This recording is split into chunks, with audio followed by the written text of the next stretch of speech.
Hi, welcome everyone. Thank you for spending your lunch hour here with us with the Byzant Power Matching Grant Program. This is the first of our webinar series on food, restaurant, and food and beverage.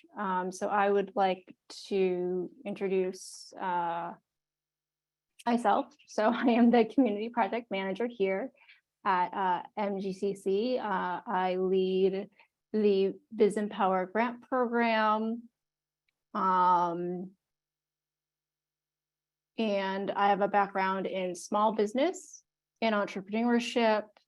I started with MGCC with the COVID-19 grants as their coalition liaison that helped language and technical assistance in helping business owners get awarded. So I'm really excited to share about the Byzant Power Grant Program. I'm going to introduce you to Jonathan Burke, who's the Vice President of Patronicity, the crowdfunding platform. Thanks, Teresa, and thanks everyone for being here today. Excited to be able to meet folks we don't know and hear from other folks that we've already had a chance to work with. So as Teresa mentioned, Jonathan Burke, Vice President of Patronicity. We're a civic crowdfunding community development platform that's been around for about 8 years now, working across the Midwest and northeastern parts of the US. And I've had the chance to work with dozens of businesses and hundreds of community-driven projects across the country. And I'll be working with some folks as your coach. My colleagues will be working with other folks as they go through this program. And I'd like to introduce Maurice from La Brasa in Somerville. Hey guys, how are you? Maurice, did you want to share a little bit about La Brasa? Yeah, sorry. So La Brasa is a concept from my partner, Daniel Bahorkis, who is a culinary genius who decided to come here. I think we're going into our 9th year now. La Brasa is a little bit of mixture of where he's from in Mexico and his culinary background for working in French kitchens. So it's an amazing culinary, destination that super happy to be a part of.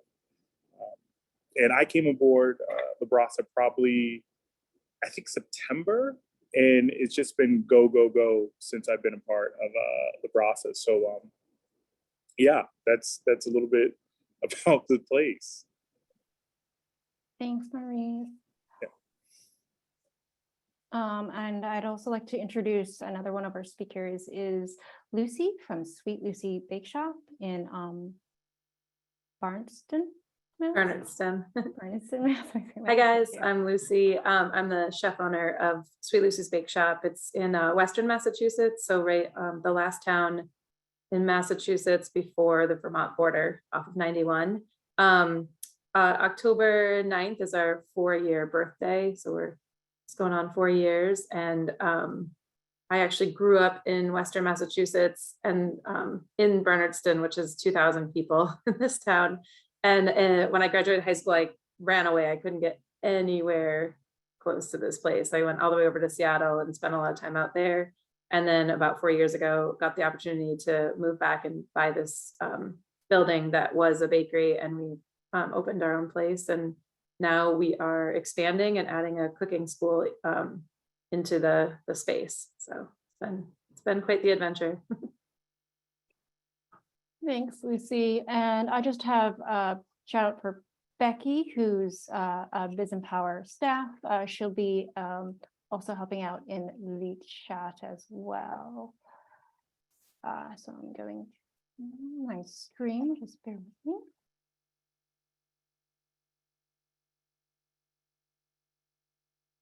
me. Everybody see? Okay.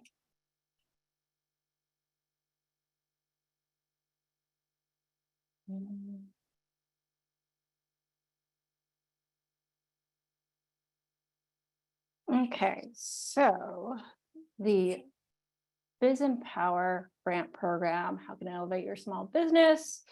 This series. So what is Byzant Power? So Byzant Power is a matching grant program with the objective of helping small business owners like yourself and entrepreneurs to build equity in their business by obtaining capital through earned support of local residents, neighborhoods, community members, and stakeholders alike by utilizing the power of the community-based crowdfunding platform. We have roughly about 6 to 5 million still available in matching grants. Preferences will be given to low to moderate income business owners with owned by minorities, women, immigrants, non-native English speakers, U.S. military veterans, disabled individuals, and members of the LGBTQ, and businesses that are operating gateway cities. So since BIZ Powers launched, we've helped over 70 business raise over $1 million in contributions. And they received over 850,000 in MGC matching grant funds. And I'm just gonna, let me know if you guys can hear the volume. Spam? You guys hear?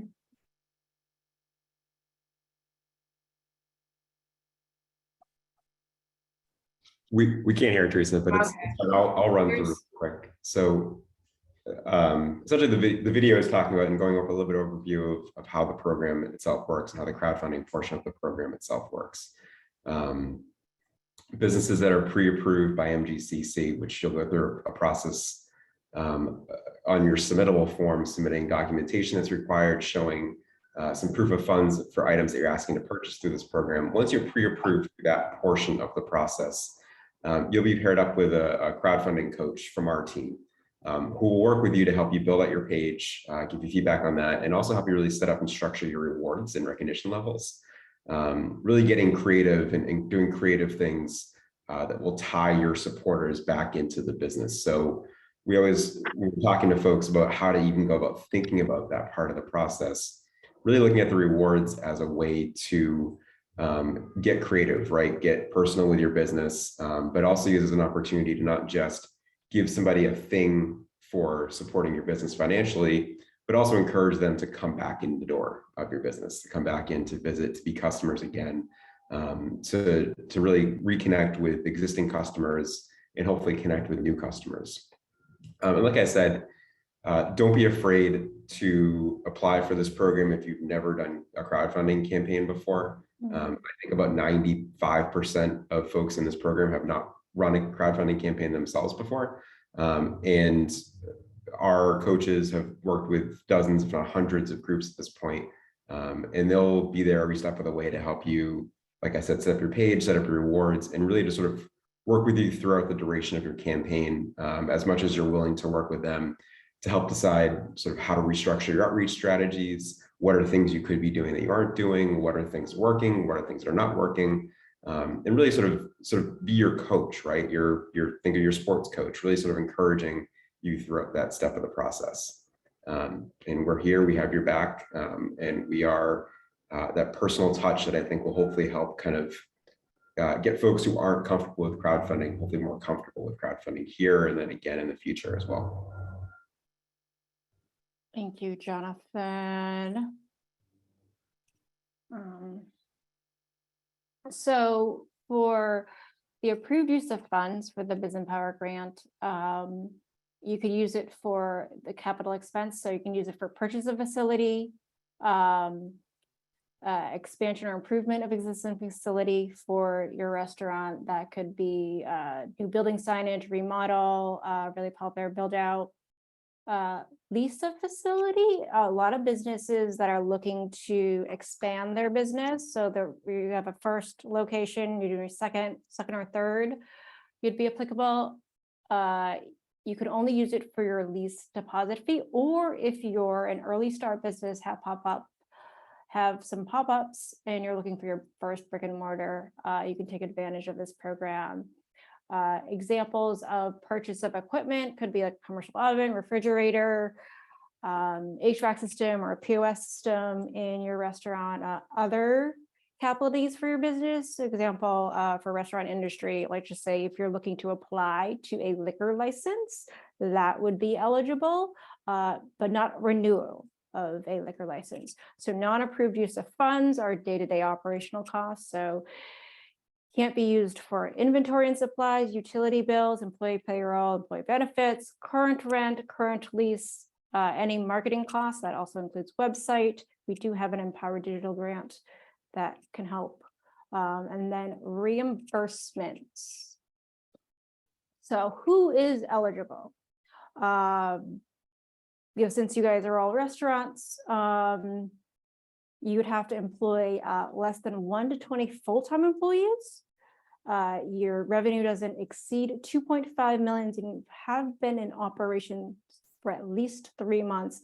The full details of the requirements will be on the MGCC website.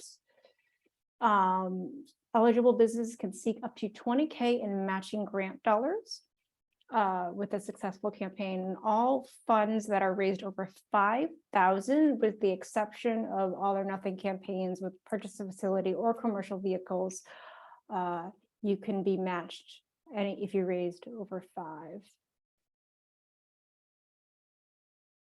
Okay, what is the process? So the first step is to complete your application on the MGCC website. That's through submittables with all the requested documentation that is really important in making sure that you have quotes for your Byzant Power project table. Step 2 is you would get a condition. If you got conditionally approved by MGC, you'll be able to start that crowdfunding page based on that approved budget, and then you'd be assigned to your personal crowdfunding coach. As Jonathan spoke to a little bit earlier, you have step 3, you have anywhere from 30 to 60 days to run your campaign, and your campaign must be launched within 30 days of MGCC approval, and they will help prepare your crowdfunding page. And then step 4, the fun part, is if your campaign reaches its goal or raises over 5,000, you will receive a matching grant fund. Again, if you need any additional support, you can request an SBT provider. There's just a Google form link in the chat. Becky will drop just a flyer with all the same information on it, so you have that handy. Again, there may be a $250 fee with the SBTA.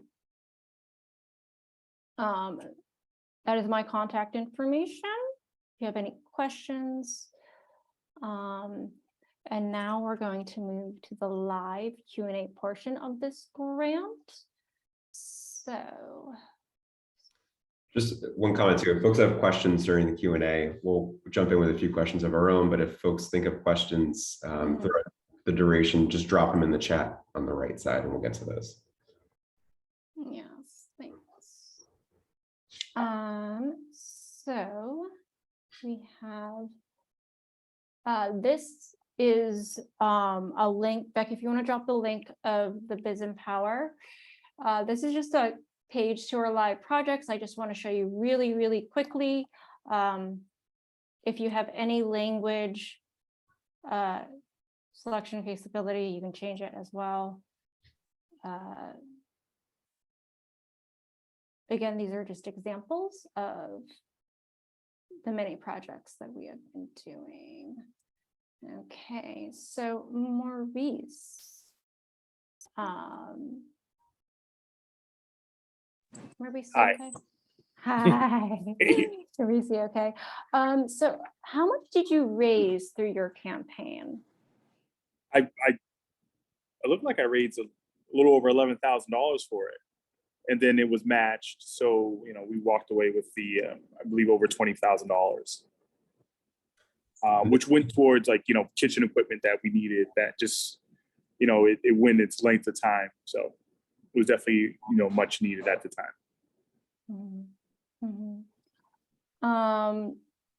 Maurice, how did you find the process of the application in building your crowdfunding page to launching your successful campaign, and how your patronicity coach helped you with the campaign? So, I mean, the first thing I would like to say is that Patriot City was amazing. Just having Jonathan as a coach was really, it kind of made the process pretty easy and pretty seamless. For us, it was really just like, okay, what can we offer? What can we, use as tiers for people to actually, get? Like, we had t-shirts, we had hoodies, which were huge because that opened the door for us to even like offer merchandise to people, which we never even thought was a thing here. And of course we had, the dinner packages, dinners for 2, dinners for 4. But yeah, no, honestly, it's really just relying on your coach. And fortunately, I had Jonathan and he helped me out a ton with it. So it was pretty easy. I mean, we fortunately have a very strong social media here, which, Daniel did a great job building up. So I was able to rely a lot on social media to get my donations. I really didn't do too much other than like, constantly posting about it. And that was really our thing. If I could go back in time, and I would suggest this for anyone that's looking to do this, Jonathan actually provided us with, table tents and table tablets that you can have at the table where guests were dining with you. They can actually use a QR code to link you to actually doing donations. And that's something I wish that we did a little bit earlier on. We ended up being a success, but that's the one thing I would suggest that people take advantage of. Because like, the feeling of donating right then and there, people will actually do that if they have the ability. And just to confirm, Maurice, I didn't pay you to say any of that, right? No. Just speaking the truth. Thank you. Yeah, and I remember we had a couple calls. I think towards the end of the campaign, we were a little shy of the goal, and I think we discussed sort of some strategic. Like, are there really creative? I think you did a private dinner. Yeah, the private. I completely forgot that we did that. Yeah, we did a private. Yeah, but those are types of things that I think we always tell people this, but it's like we're here to help people as much as they're willing to work with us. And I think that sometimes is the shortfall, where people don't realize that we're always there every step of the way, and they don't take advantage of the opportunity to work with us. Yeah. And we kind of reassessed there and said, okay, what are some creative things we can do? The tents, I'm glad those worked out well. So I think it's all great points. What would you say is your one thing that you learned from the campaign about your customer base, or about? Oh, wow. So, I mean, you hate to say it, but sometimes with crowdfunding, it does scare you a little bit, because you're like, okay, people like coming in, but do they actually are they going to donate money to my kitchen, whatever I need? Don't let that, scare you off. Like, people do love your places. They do love them. So don't let crowdfunding scare you at all. I mean, it was a conversation that me and Daniel had, my partner, and we were just like, hey, do you think this is going to work? You so surprised when the first $1,000 came in, and then still surprised when the first $5,000 came in. It was just like, wow, people are really donating, and it comes in such like small, increments. You're not going to get people donating $1,000 here and $1,000 there. It's really going to be the people donating $100, $50. It really does add up.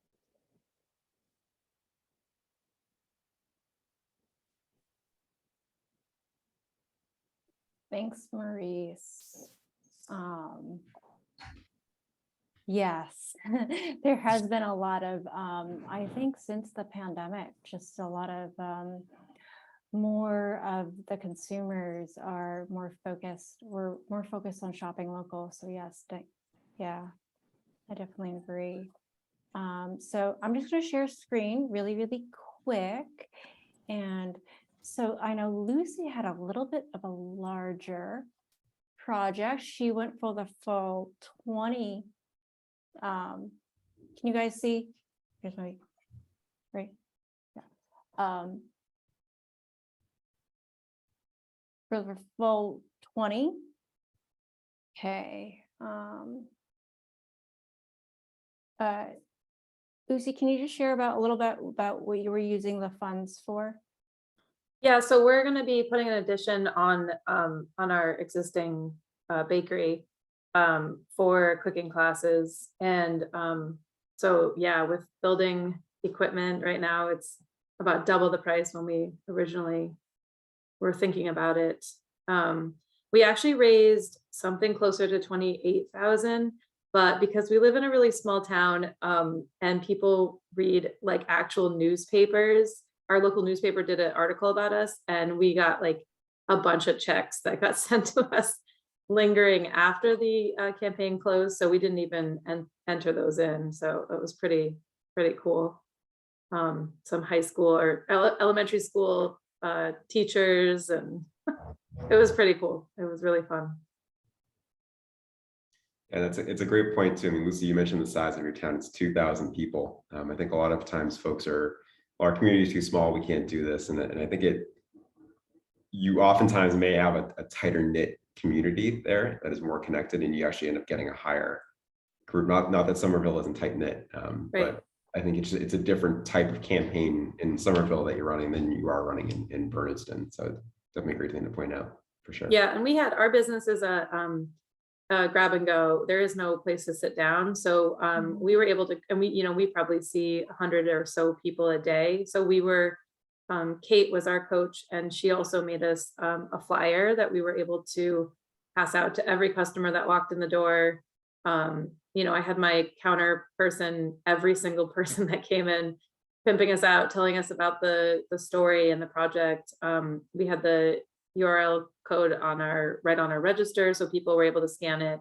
I will definitely say we've got a pretty strong social media presence as well. However, I definitely noticed multiple comments from people saying they never actually saw our posts. And so I think when you link patronicity with Facebook, it gets hidden. Like Facebook wants you to boost their posts, not to like bash any social media. So we had less success on our social media, I think, than I would have loved. We have a lot of people out in Seattle, that I had connections with that could have donated to it because they just wanted to be good people. But I think it got lost in the world of social media. So definitely our in-person people were the biggest people, group of people that donated.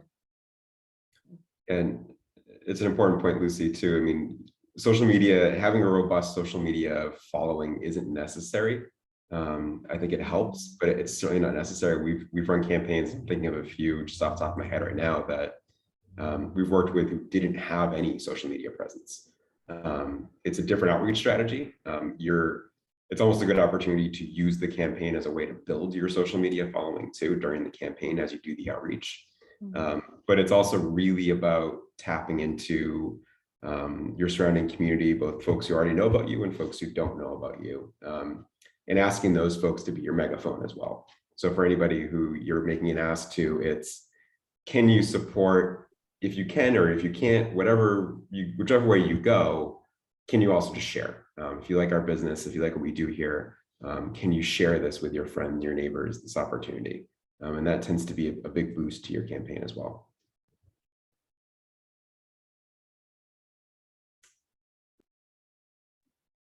Teresa, we have a couple questions in the chat. I think we may as well run through these really quick. You mentioned purchasing of vehicles. Is it something that can be eligible for the use of funds? It can be. Obviously, there's sort of specific criteria there. You'd also have to run an all or nothing campaign if you're purchasing a vehicle, because there's no. So one thing that may not have come up before is that if you set a goal of say 18,000 and you only raise 7,000, you can still be matched to that 7,000 if you obviously don't make your full goal.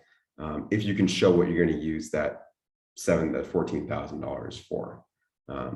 So obviously a vehicle, it's tough to purchase a half of a vehicle. Yeah. So that's the type of campaign we don't allow partial funding for in this program. Yes. So everything that Jonathan had said, in addition to commercial vehicles, we will request proof of commercial insurance. And just verification of I think, car insurance, commercial insurance, stuff like that, for proof of purchase for commercial vehicles. But yeah, we did have a few campaigns that we ran earlier that did hit their target goal, that used it like a commercial, like cargo van, stuff like that, to transport goods. I can imagine for deliveries, restaurants, stuff like that. Jonathan, are there any other questions in the chat? Is there? The follow-up to that question was, they'd like to know the time and expense that tends to go into creating and running a campaign. I'll take the time to set up, and then I'll let Maurice and Lucy chime in on how much time they put in during the campaign. Time to set up can be fairly quick, and we're here to work with you throughout that process of it's telling your story to your customer base. So the campaign page is really intended to be more conversational. It's an opportunity for you to say tell who you are, tell the story of your business, and tell what you're doing with those funds. I guess we start with Lucy to chime in on sort of how much time she put in during the duration of the campaign. Yeah, so I ran my campaign, I think, for 45 days. And so it was 45 days worth of hustle and bustle to get money.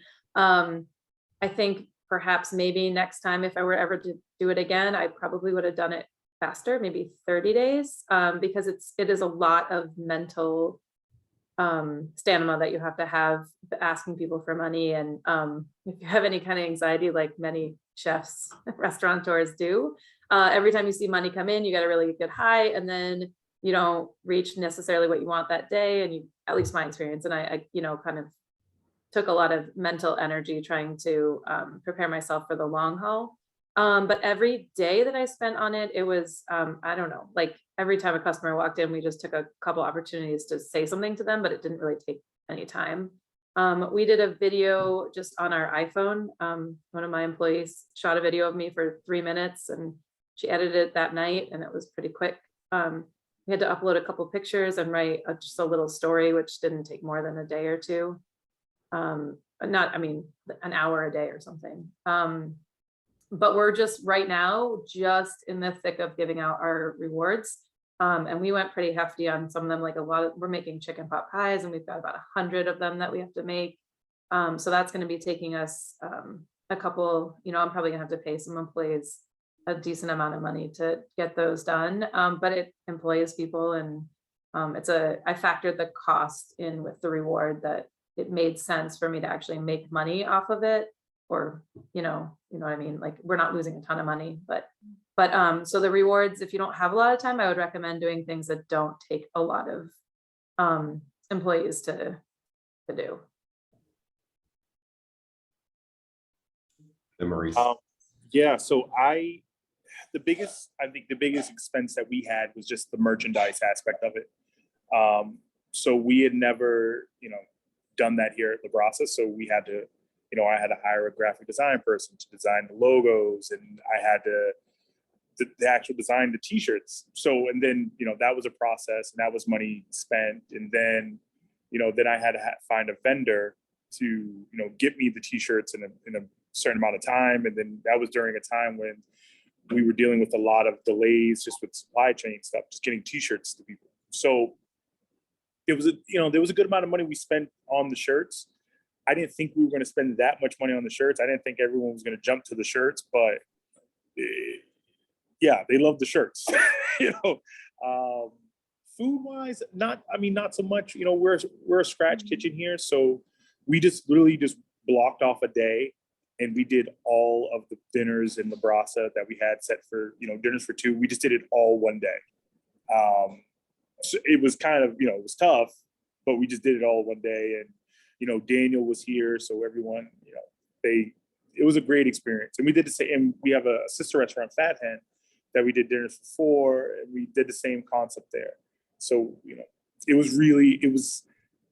I would agree. Like, it's a lot, because it's an everyday thing that you're thinking about. And it's like, some days are great and some days are bad. So it's kind of just not getting down on yourself, and just kind of just staying positive with it.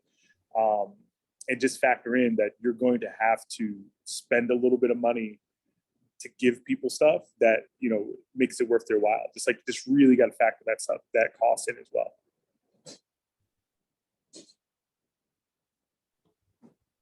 Thank you, guys. Those are great points. And I think, I mean, you both did food and products. I think other folks have done well with just gift cards and gift certificates too, which is obviously it's a cost and there's a cost there, but it doesn't actually have you creating any sort of separate special product. So things to keep in mind. Teresa, go ahead. Yeah, so what I'm gonna do is if you guys can raise your hand, I can unmute you, and then we can have this more of an interactive sort of question. If you have a question for myself, Jonathan, Lucy, or Maurice, if anybody wants to raise their hand, I can unmute and we could just ask questions live.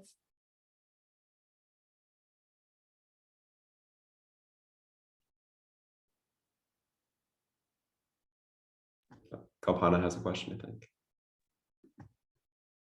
Oh, I can unmute myself. Oh. Oh.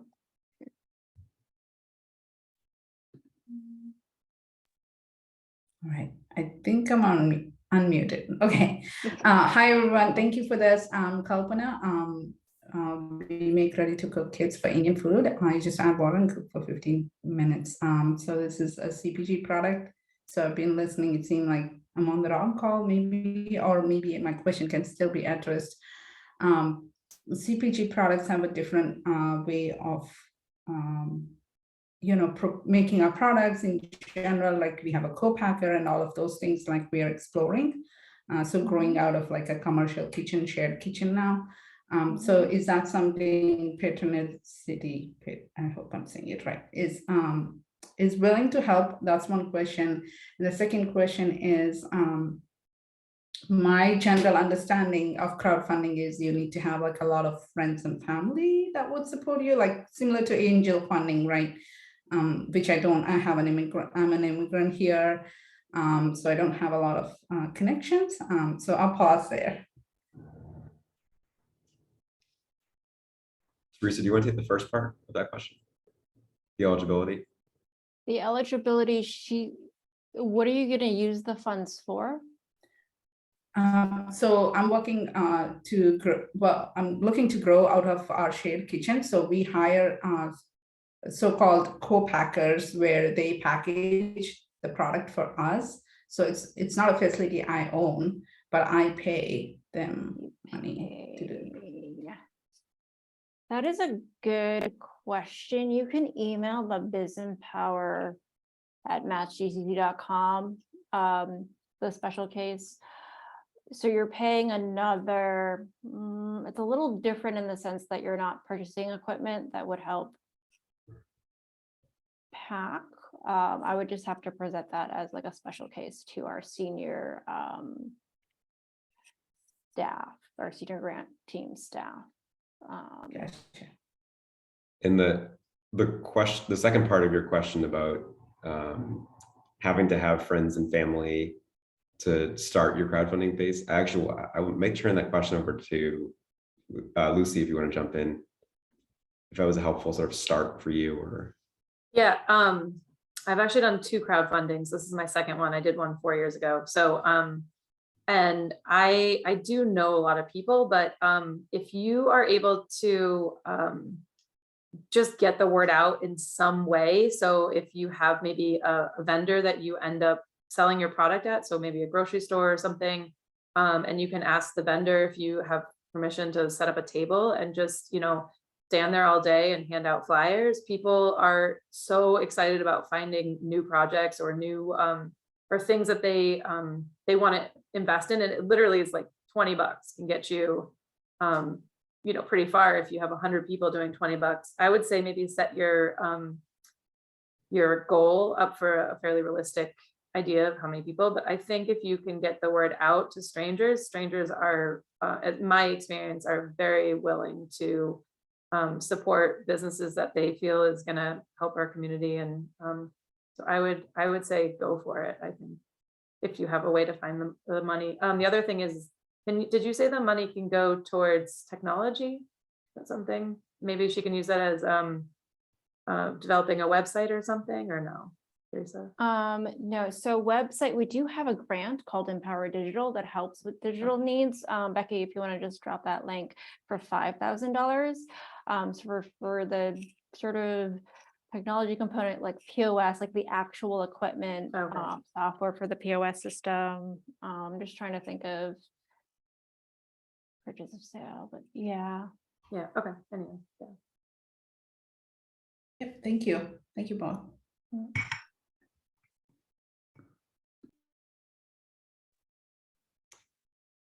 Anybody else want to raise their hand or just jump in and ask questions?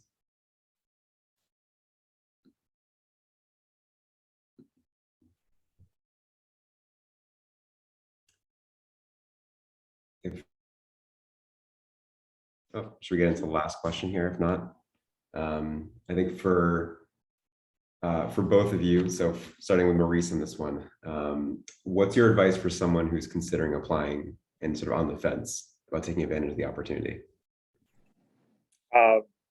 Do it. Like, I mean, if you really think of it, what is the worst thing that can happen? It's like, you know, there's Oh, I think we lost Maurice. That's a good point. yeah, and I just started here, and you will be surprised how much people actually love your business. They may not know you personally, but they may love your business. So, I mean, there's no negative to it, you know. And I also did the digital grant as well, and I was able to swap out my whole POS system. So, you know, there's no, I mean, use the resources. The resources are in front of you. Use the resources. This is, you know, no, there's no negative to it. Just jump right into it. And Lucy, same question. Yeah, I totally agree. Just go for it. I mean, it's really cool to be able to tell people that their money is being doubled by the state of Massachusetts. Like, take the money. I mean, all these rich people take the money. We might as well too. Like, we're the little people, and so give me that money that is available, and I don't want to let it sit, you know, and get used by somebody who doesn't need it. I also thought it was a really awesome way to market myself. So I used it as a marketing tool. So again, we did social media, but it wasn't all social media. So, you know, we were able to link in with the rest of our community. We had a newspaper article about it. And it was ultimately a free, the Chamber of Commerce. We also connected with our local Chamber of Commerce, and they did a radio spot on us. So we got a ton of traction this summer with people paying attention to our business because we had a platform to share and gave us something to talk about. So I say, definitely go for it. Get that money.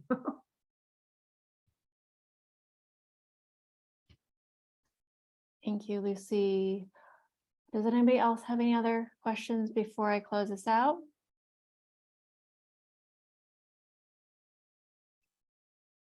Okay. Well, thank you so much for taking your time, Lucy and Maurice, and congratulations again. And yeah, just so everybody knows, the BIZ Empower grant program is open until June 30th, 2023. We will do monthly reviews. So the next review deadline is October 31st. You can apply directly through the MGCC website. And then obviously my contact information, I can email if you have any questions. Feel free to share with others in your industry. I know that during the pandemic, you guys have been hit pretty hard. So continue to stay strong. And yeah, so thank you. Thank you all. Appreciate it. Thanks. Thanks, Lucy and Maurice. Bye.